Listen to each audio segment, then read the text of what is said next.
Jessica Biel, thank you so much for joining us on the show. Not at all. Thanks for having me. How do you prepare for a role where you don't really know whether this character exists? Is she real? Is she not real? How do you prepare for something like that? It sounds funny, but I think you just prepare in the same way that you would if you knew for sure that the character was real. Yeah. Otherwise, I think you could get into a really gray area of giving a very crap performance. Yeah. But this role was really demanding from the minute you got on screen, and you were in physical danger the whole time. How did you prevent yourself from getting any injuries when in all those fights? And how exhausted were you at the end of the day? Pretty exhausted. Yeah. Everybody was pretty exhausted. I don't know how we didn't get more injured than we did. I mean, I literally was bruised from knee to ankle and elbow to wrist pretty much for 5 months straight, and I'm sure Kate and Colin were as well. Great makeup. Great makeup. Or we just started to use it. Yeah. I thought, oh, check this bruise out. We have to continue this. Let's keep this going. So when it started to fade, we'd actually build it back up again with makeup. It was so funny. So I don't know. We got very lucky, and we also have been training very hard, martial arts training and kickboxing and boxing. So all of our bodies were quite ready to take a beating. Yeah. So we just were also very lucky, I guess. And you worked very closely with Colin. What was he like to work with?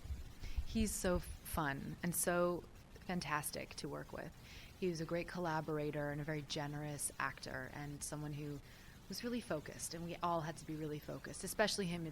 He's the main person in this film, and he just really cared every day, and it's really nice to work off someone like that. But I heard after a really long day on set, you guys would meet afterwards and have chats about how everything was going? Yeah, we did a couple of times.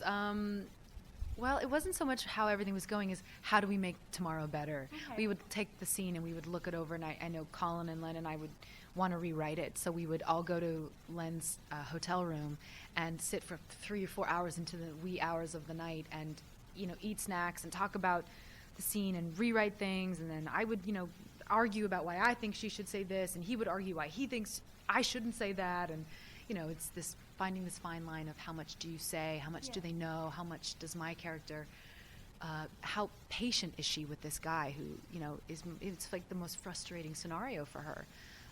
So it was just a constant conversation. So really exhausting on set, exhausting off set. One of the scenes I really enjoyed in the film was the scene where there was zero gravity. I kept watching it going, how? How is that actually working? What was it like filming that, and how did you do it? It was pretty wild. Len actually wanted us to go up in some sort of craft, like spacecraft, to where you hit that no gravity zone and shoot it up there. But then we apparently heard that everybody throws up. So we would just be up there like, and bleh, action, bleh. We'd just be like constantly throwing up, and we thought, I don't know if that's going to go over so well. So what we did was turn the cameras upside down.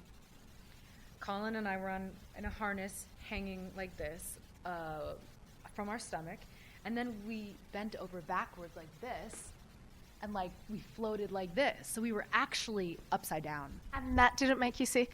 No, but it just made you feel like your eyeballs were going to pop out of your head because all the blood is rushing to your face.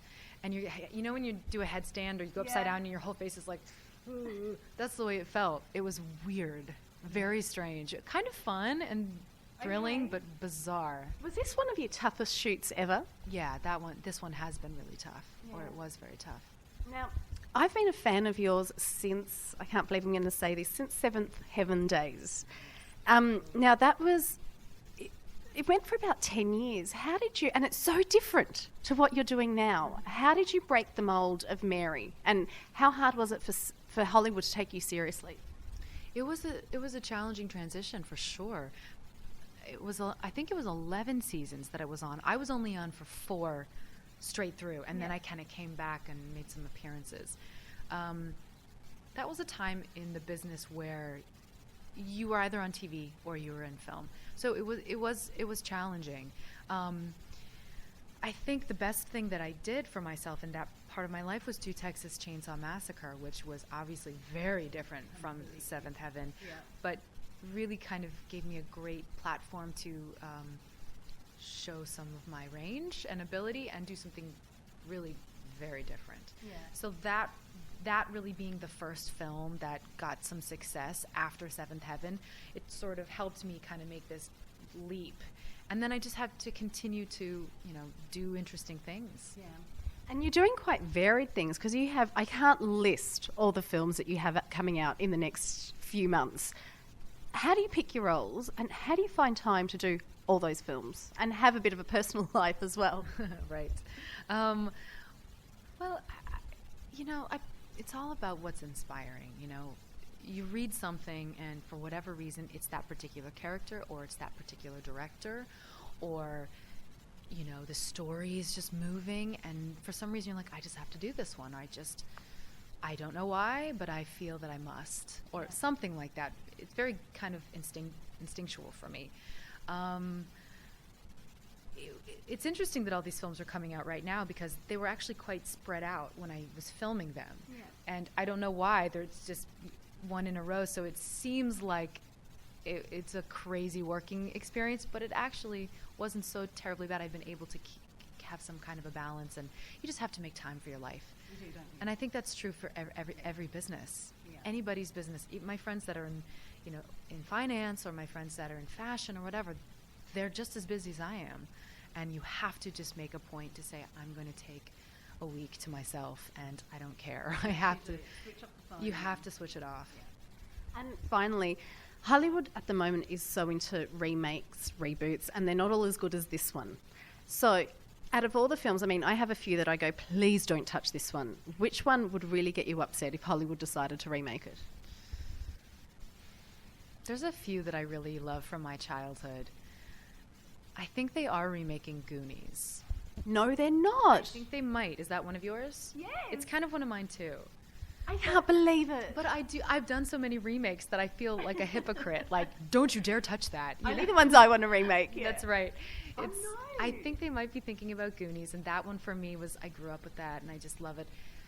They already sort of did a Dirty Dancing. Dirty Dancing was one of the films that I mean, literally watched every day. Every day after school. Well, they're remaking that. There was a petition on Facebook to stop. I think there were about... Did they do like a... Dirty Dancing 2, Havana Nights or something. Okay, so it wasn't a remake, it was more of a sequel. Yeah. What else did I love as a kid? I mean, there's so many weird movies.